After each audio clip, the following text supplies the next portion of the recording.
Historiquement Vôtre, l'émission qui se soucie également de votre quotidien. Dans cette dernière demi-heure, on remonte aux origines des inventions qui font justement ce quotidien. Avec vous, David Castello-Lopez, aujourd'hui, on remonte aux origines de la ceinture de sécurité. Oui.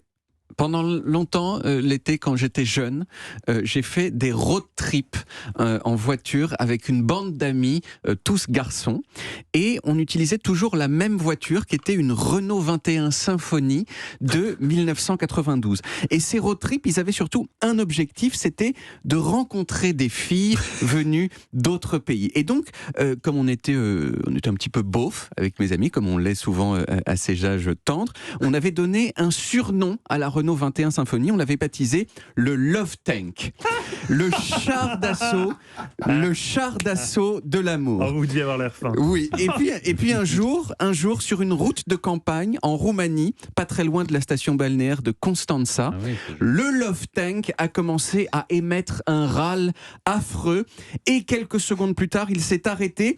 Et il s'est arrêté pour toujours parce que la Love boîte de vitesse avait rendu l'âme. On avait beau appuyer sur le Love embrayage, il ne se passait plus rien. Et une heure plus tard, il y a un dépanneur roumain viril avec une moustache qui est arrivé. Je suis monté à l'avant de la dépanneuse avec lui et bien sûr, je me suis tourné pour mettre ma ceinture de sécurité. Et là, ce dépanneur roumain m'a regardé, mais exactement comme si j'avais insulté sa mère ou que je lui avais craché dans les yeux, vous voyez ? Parce que pour lui, si je mettais ma ceinture de sécurité, c'est que au fond, je pensais qu'il conduisait mal. Or, la conduite, pour certains hommes un peu primitifs, c'est le siège suprême de la virilité, la compétence qui, à leurs propres yeux, les sépare de, je cite, les gonzesses. Et si on va plus loin, je pense même qu'ils voient dans leur capacité à conduire le signe public d'une performance plus privée. Si tu vois ce que je veux dire, toi-même, tu sais.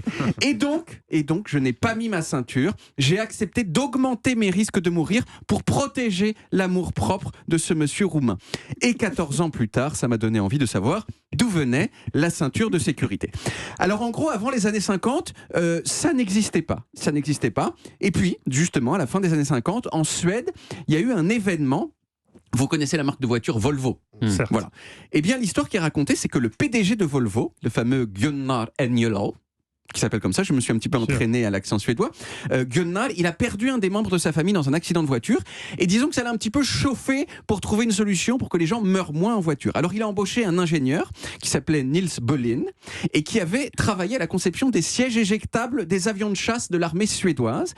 Et c'est Nils qui a conçu la ceinture de sécurité dite à 3 points, qu'on connaît aujourd'hui, et qui a été installée sur tous les modèles de Volvo à partir de 1959, et qui de là s'est étendue aux autres constructeurs. Et à partir de là, on a pu faire des statistiques, comparer les accidents avec ceinture avec les accidents sans ceinture, et on s'est rendu compte que le gain de sécurité quand même était assez massif. Et donc petit à petit, à partir du début des années 70, la ceinture, elle a commencé à devenir obligatoire. 1970, la France oblige tous les constructeurs automobiles à proposer une ceinture de sécurité à l'avant quand elle construit pour toutes les voitures neuves. En 1973, la ceinture elle devient obligatoire à l'avant hors agglomération. 1979, obligatoire à l'avant partout. Et en 1990, j'avais 8 ans, mais je m'en souviens très bien, elle devient obligatoire à l'arrière. Et ça veut dire que nous, quand on avait 4-5 ans, on n'avait pas de ceinture de sécurité à l'arrière. C'était pas obligatoire en tout cas. Ah oui, moi je me souviens très bien d'être moi j'étais allongé sur la exactement, voilà. un petit lit. Oui, bien sûr, vous aussi, Stéphane. Oui, bien sûr. Et voilà, et 1990, obligatoire à l'arrière. Mais il y a quand même des gens qui résistent avec un argument libertaire qui ressemble un petit peu à celui des anti-vaccins aujourd'hui, à savoir, je veux être libre de mettre ma ceinture ou pas, parce que j'ai le droit de prendre des risques si je veux. Puisqu'il n'y a que moi qui prends avec. Mais le truc, c'est qu'on peut donner à ces gens-là le même argument qu'on donne aux anti-vaccins, à savoir 2 choses. La première chose, c'est qu'il n'y a pas que vous protégez en mettant une ceinture. Par exemple, il y a des calculs qui ont été faits. Un enfant de 20 kilos dans une voiture qui percute un obstacle à 50 km/h, ça devient un projectile d'une demi-tonne qui traverse la voiture. Et se prendre une demi-tonne d'enfant dans le visage, je vous dis tout de suite, c'est très mauvais pour la santé, sans compter que c'est mauvais pour la santé de l'enfant également. Et puis bien sûr, comme en France, la santé est payée par l'État, les blessures que vous vous faites en prenant des risques, eh bien elles coûtent cher à tout le monde. Enfin, dans l'un dans l'autre, quand même, ça n'a pas si mal marché, la ceinture ceinture de sécurité, puisqu'on considère que Niels, l'inventeur de la ceinture de sécurité, il a sauvé plus d'1 million de vies. Il n'y a pas beaucoup de gens qui peuvent en dire autant. Quant à moi, ça m'est arrivé à plusieurs reprises depuis la Roumanie qu'un chauffeur se vexe du fait que je mette ma ceinture. Mais maintenant, je me laisse plus faire et je lui fais un petit cours de sécurité routière qui passe généralement assez mal.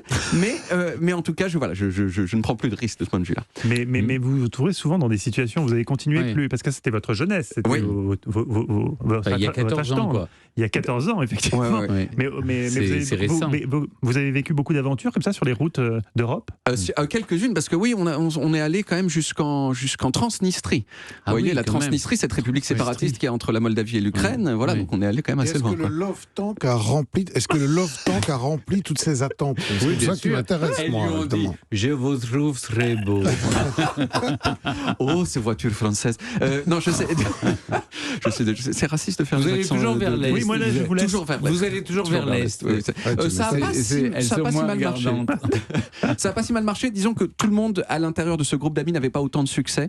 Il y avait notre ami Martin qui lui était au-dessus niveau physique, et il y avait un peu rien à faire quand il était là.